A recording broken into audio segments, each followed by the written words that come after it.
আলাইকুম, সবাই কেমন আছেন? আশা করি সবাই অনেক ভালো আছেন। আলহামদুলিল্লাহ অনেক ভালো আছি। তো 24 সাল শেষে 25 সালের আজকে 1 তারিখ, আলহামদুলিল্লাহ। তো আজকে প্রথম 1 তারিখেই আমাদেরকে নিয়ে ঘুরতে বের হয়েছে ড্রাইভার সাহেব।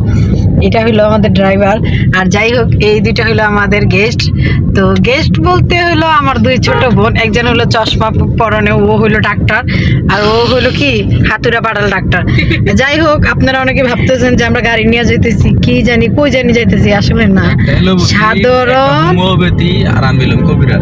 আর যাই হোক, আমরা সাধারণ একটু একটু হালকা পাতলা একটু ঘুরতে যাইতেছি। আর এটা তো বুঝতেই পারতেছেন। কি গো তুমি? আর যাই হোক, তো সবাই দেখতেই থাকেন। তো ওইখানে যাওয়ার পরে মানে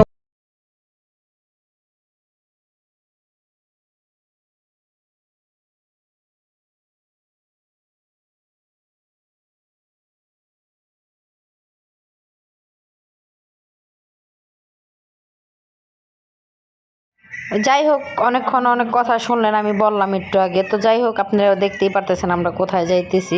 তো 2024 সাল শেষ হয়ে আলহামদুলিল্লাহ 2025 সালে আমরা পাড়া দিছি। আজকে হলো 1 তারিখ, আলহামদুলিল্লাহ। তো আমরা ফ্যামিলি সবাই বের হইতেছিলাম একটু ঘোরার জন্য। ফ্যামিলি বলতে আমার ফ্যামিলি হলো সাজিদের বাবা আর আমার বোন, ছোট বোন দুইটা। তোরা গ্রামের থেকে আসছে, আজকে 4-5 দিন হয়েছে। তো ওদেরকে নিয়ে ভাবলাম একটু ঘুরতে যাই। তো কোথায় যাবো ভাই, আমরা তো গরিব মানুষ, আমাদের নুন আনতে পান্তা ফুরায় যায়। তো আমার স্বামী গাড়ি চালাইলে কি হয়েছে যে আমরা অনেকে ভাবে যে আমরা অনেক টাকা ইনকাম করি। আসলে না ভাই, আমাদের যতটুকু সামর্থ্য আল্লাহ পাক ততটুকু আমাদেরকে দেয়, আর আমরা তা দিয়েই আল্লাহর কাছে শুকরিয়া আদায় করি। আমাদের কোনো চাহিদা নাই যে আমরা এটা পাইলাম না ওইটা পাইলাম না, আমরা যা পাই তাই আলহামদুলিল্লাহ আমরা তা নিয়েই চলতে পারি। তো এখানে দেখতেই পারতেছেন সরিষা ক্ষেত। তো আমি কখনো যাই নাই সরিষা খেতে, আজকে প্রথম যাব সরিষা খেতে। আমার অনেকটা ভালো লাগতেছিল, কেননা আমার ফ্যামিলিকে নিয়ে যাইতে পারতেছি। আর ফ্যামিলি বলতে আরও সবাই যদি থাকতো তাহলে অনেক ভালো লাগতো।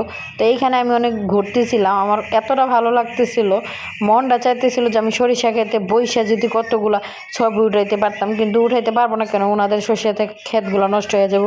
তো একজনের জিনিস নষ্ট করে আরেকজনে কখনো ছবি উঠাইয়া বা কিছু করে দরকার নেই। তো যাই হোক, এইখানে ফাইনালি চলেই আসলাম এইখান থেকে।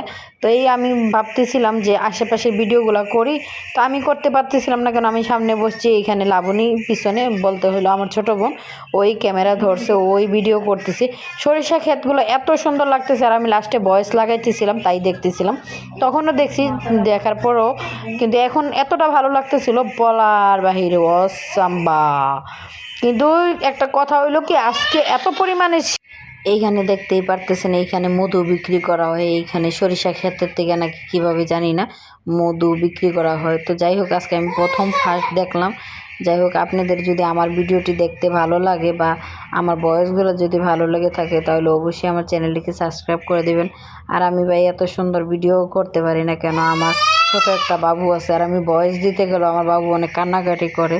তো যাই হোক, আপনাদের ভিডিওটা যদি আমার কাছে ভালো লেগে থাকে, তাহলে অবশ্যই আমার চ্যানেলটিকে সাবস্ক্রাইব করবেন আর আমার পাশে থাকবেন ইনশাল্লাহ। সবাই আপনারা যদি আমাকে ভালোবাসেন, তাহলে ইনশাল্লাহ আমি সামনের দিকে এগিয়ে যেতে পারবো। আর আপনাদের ভালোবাসাই আমি চাই আমি সামনের দিকে আগায় যেতে, কেননা কারো ভালোবাসা ছাড়া কিন্তু কেউ সামনের দিকে এগিয়ে যেতে পারে না। তো আপনারা যে পরিমাণে আমার ভালোবাসতেছেন আমাকে যারা, তাদের উসিলাই আমি একটু না একটু আগায় যেতেছি। আর এইখানে দেখতেছেন পাম্প, এইখানে সাজিদের বাবা গ্যাস ভরতেছিল। তো আমি ভাবলাম যে একটু ছোট্ট করে একটু ভিডিও করি। আর সাজিদে এইখানে ওর বাবার কাছে যাওয়ার জন্য পাগল হয়ে যায়। তো যাই হোক, এইখানে গ্যাস ভরতেছিলাম। আর এখানে আমি অনেক দিনই আসছি সাজিদের বাবার সাথে, যদি মির্জাপুর আসি তাহলে এইখানে পাম্পে গ্যাস ভরলে আমিও সাজিদের বাবার সাথে এইখানেই গ্যাস ভরে আসে। তো ওর বাবার সাথে যদি থাকি তাহলে আমিও থাকি আর কি এখানে। তো যাই হোক, এইখানে আমরা এই দোকানটাতে হালিম খাই, এত মজার হালিম হয় বলার বাহিরে। যদি আপনারা হালিম খাইতে চান তাহলে আমাকে বলতে পারেন, আমি অ্যাড্রেস বলে দেবো। আর এইখানে লাবণী জিজ্ঞাসা করতেছে কোথায় এসো, লাবণী বলতেছে হালিম খেতে আসছি। তো যাই হোক, আমাকে যদি সাপোর্ট করেন তাহলে ইনশাল্লাহ আমিও সবাইকে সাপোর্ট করব। আমাকে ভালোবাসবেন, আমিও ভালোবাসবো ইনশাল্লাহ।